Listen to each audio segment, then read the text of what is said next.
Assalamualaikum warahmatullahi wabarakatuh. Perkenalkan, nama saya Salsa Bernabe Zara dari Prodi PPKN semester 4.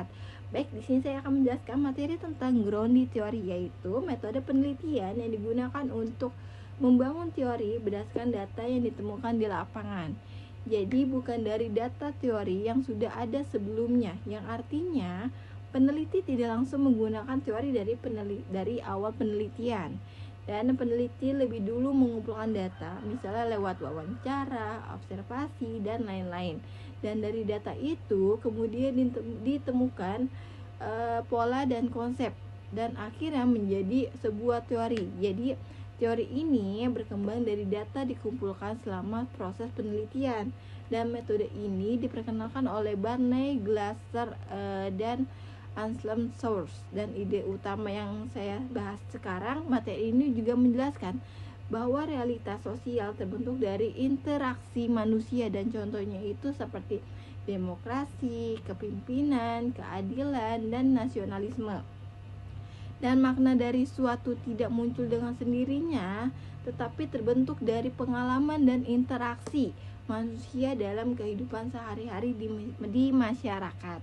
Dan oleh karena itu, untuk memahami fenomena sosial tidak cukup hanya melihat angka atau statistik saja, tetapi juga perlu memahami pengalaman dan serta makna dan dirasakan oleh orang-orang yang terlibat. Selanjutnya ada proses terbentuknya realitas sosial menurut Peter L. Barger dan Thomas Luxman terjadi melalui 3 ada tahap. Yang pertama saya akan menjelaskan ada eksternalisasi, yang artinya manusia membuat kebiasaan atau aturan dalam kehidupan sosial. Contohnya itu seperti orang mulai membiasakan antri saat membeli sesuatu. Dan ada yang kedua ada objektivasi, yang artinya kebiasaan itu lama-kelamaan dianggap sebagai sesuatu yang nyata dan berlaku umum di suatu masyarakat. Yang contohnya itu seperti kebiasaan antri dianggap sebagai aturan yang harus diikuti untuk semua orang.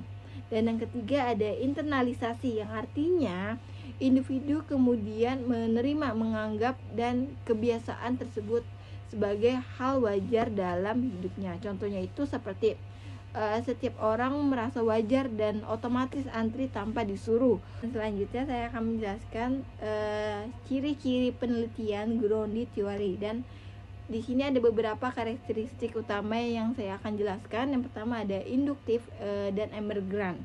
Teori ini muncul dari data, bukan dari hipotesis yang awal. Yang artinya teori tidak terbuat dari awal, tapi muncul dari data yang sudah dikumpulkan selama penelitian.